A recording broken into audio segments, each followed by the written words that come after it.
back talking boxing, and of course we'll talk more boxing with Simon when they talk boxing post this show at 1 o'clock today. We're talking about Fury AJ sometime in 2025. If that was to happen, Spencer, would you say yeah?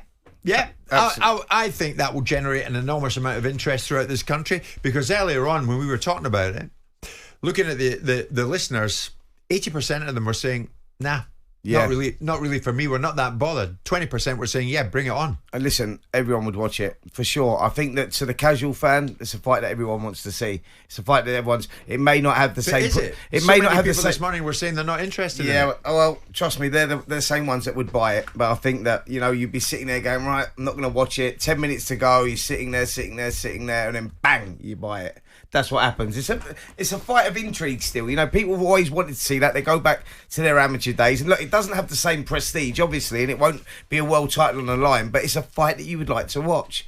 I think we've always wanted to know who's the better fighter out of Joshua and Fury, and we now get the chance to see it, because I think that fight will happen next. I'm quite sure that is. I think Turkey was quite vocal about saying that that's the fight that he wants to make for these guys, and it's a fight that I wouldn't mind seeing. You would you like to see it? You're not having it. You're not that particularly You wouldn't watch it? about it. Would you not watch it? I'll watch it. Yeah, I wouldn't have some devout intention not to watch it, like some of the Tyson Jake Paul fight that you were running around advocating for. But I would watch this. But I don't think it's a necessity to watch the two guys that have lost their most recent fights. No, but you would watch it though. Is the point? Yeah, I wouldn't avoid it. No, Spencer, that's the point. Whether Tyson chooses to fight or not is a big one, isn't it? At this stage, we don't know. He says, I might and I might not. And that's what you'd expect when he comes back to the UK after another loss to Usyk. Turki Al-Sheikh said post-fight about Tyson, I'm waiting after he rests, and he'll take time about his decision, and I will understand if he retires, but if not, I'll do fights with him again.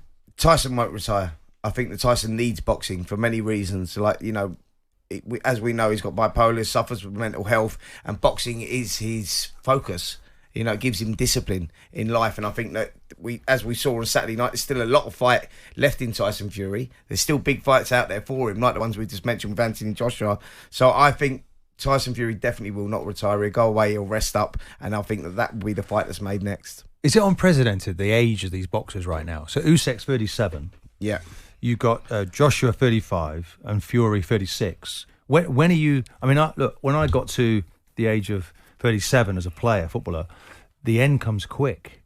And you're boxing away, you're working away in the gym, and you feel fantastic, and all of a sudden, bang, something hits you, and you lose that level. When do they know, boxers? In the next 12 months, all three of the people that we're talking about there will not be boxing again. I think that we're in this last stage of all of their careers now, twilight of all their careers. I think that if AJ boxes Fury next, if that fight does happen, it might be the last fight for both of them. Alexander Usyk might have... They've all got a fight left in them, one fight left in them. That's the way that I see it, because... What is the motivation? Usyk now, he may just try and become... The motivation for him may be to try and become undisputed champion again and do something that, no one's done in this era. And for Anthony Joshua and Tyson Fury, I think winner may go on. Fury expected to win this, didn't he? End of 2025, I think it's over for all of them. In the past, we saw George Foreman come back at 45. We saw Lennox Lewin fighting at 36. We saw Evander Holyfield fighting at 37, 38. We see the current crop of heavyweights. We see Zhili Zhang fighting at 40 years of age. Was that wise, though? Can these guys? Well, no, of course it's not. Can they walk away? I think Fury can't. To get hit in the head, the more challenges you're going to have later on in life. Yes. Well, they need protecting then, don't they, from themselves? Well, tell that to them. Tell that to Derek Chisora. Tell that to people that are in the space. This is what they do, and it's their choice. Yeah. One fella who's got a big career ahead of him. Never mind talking about retirement. That's a long way off for Moses Itauma. He's 19. He's 20 later this month. He was incredible on Saturday night. He really was. Came out round one, blasted his opponent out of the ring. That was the end of that. Dempsey McKean. And he was huge, McKean. Yeah, but not just huge. He'd taken Filip Hrgovic 12 rounds, and all right, he was losing the fight to Hrgovic, but he showed that he had a lot of toughness, and Hrgovic is that fringe sort of contender. So that give you a gauge on where Dempsey McKean was, and it was all about finding out Moses Itauma, was he ready for the step up? 19 years of age. He's a kid, isn't he? Yeah, he's only young, 10-0 at the time, and you think... It's put more a lot of weight on, holding... Spence. Tell us about that. He's put a lot of weight on for this fight, didn't he? Well, he's just growing. He's growing. He's still a young man who's growing out. He's filling out. He's filling into a heavyweight, like Usyk done when he stepped up. He's 17 and a half. Yeah, 17 and a half. He carries it well, doesn't he? Mate, he's light on his feet. He controls the space. Timing was incredible. But when you're sitting there at ringside, every so often you get a special fighter that comes along and it's like a different sound to the punch. Do you know what I'm saying? There's a different speed to it, a different sound to it. Moses Itauma, I was looking and going, I spoke to Frank Warren about it actually when we was doing that Sexy Beast scene in the back of when Eddie Hearn was doing. Did you see that bit? Yes, I did. Us two lying on the sunbeds and having a conversation. A lot of it was about you actually, but I can't disclose any of that. We won't tell you, Simon, what it was about. My mate Ray Winston. Yeah. Oh, yeah. Exactly. Yeah. So he was saying, look, I don't want to rush this because this kid will be the next heavyweight superstar. But he said, look, Spence, if I put him in with Anthony Joshua now and he beats him, or I put him in with like a Joseph Parker and he beats him, he's there then. Yeah. And like you can't go back, you can only go forward. So you're putting him in hard fights and effectively the longevity of a career. Frank Warren's great at that, by the way. He does manage fighters very, very well. And he's saying, look, there's no rush for this kid because when he gets there, it's not if, it's when. And when he gets there, Martin, he'll be there for a long time. That's the big question, Jim. For Francis and for George. Yeah. Not for just necessarily for George, but for Frank. Who's going to want to go in with it? Who wants to go in with this Listen, guy? money talks, doesn't it? Well, someone's got to get paid a lot of money. And someone's got to be...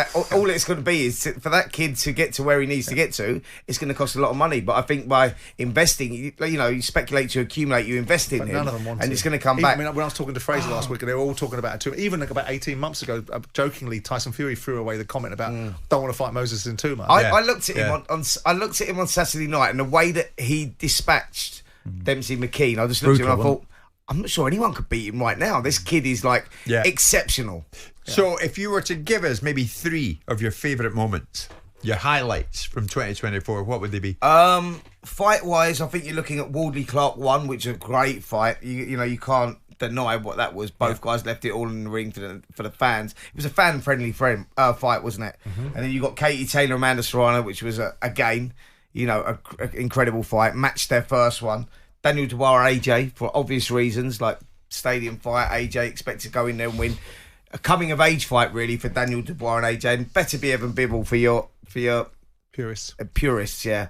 It was an incredible fight, so that's where I'm at. What's your highlight, actually, Simon? Before we leave that, have you got one special boxing moment of 2024? Being right about Joshua.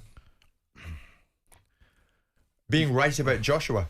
Someone's demise. You were happy about that. Well, I told you, lot. What about? I told you the first time he got hit, he's going to go. What about? I told you, lot. I said all along. Oh, he's rehabilitated. He's this. He's that. He's the other. I told you. Nick Ball, I think, is a standout for me. What about Nick Ball versus Noye Inoue in 2025? That'd be brilliant. Would be a great fight. I mean, Nick Ball should be a unified world title holder. He beat Ray Vargas, and he was unlucky to not get a decision. Got a draw in that, which was appalling. And he did a number on Ray Ford. So Nick Ball for me. And what about giving a mention to us reaching 100 episodes on Talk Boxing? That must be a highlight of your. I'd prefer if we could reach 100 episodes and your IQ was at the same level. Yeah. I've heard in good authority it's not going to be reaching 101. No, it's the last one. Spencer, I want to thank you for your efforts. Thank you, in gentlemen. Riyadh, Saudi Arabia. It's been a pleasure working with you. It was a pleasure working with you, Jim. Thank you so much. We'll see you next year. It's 12:30.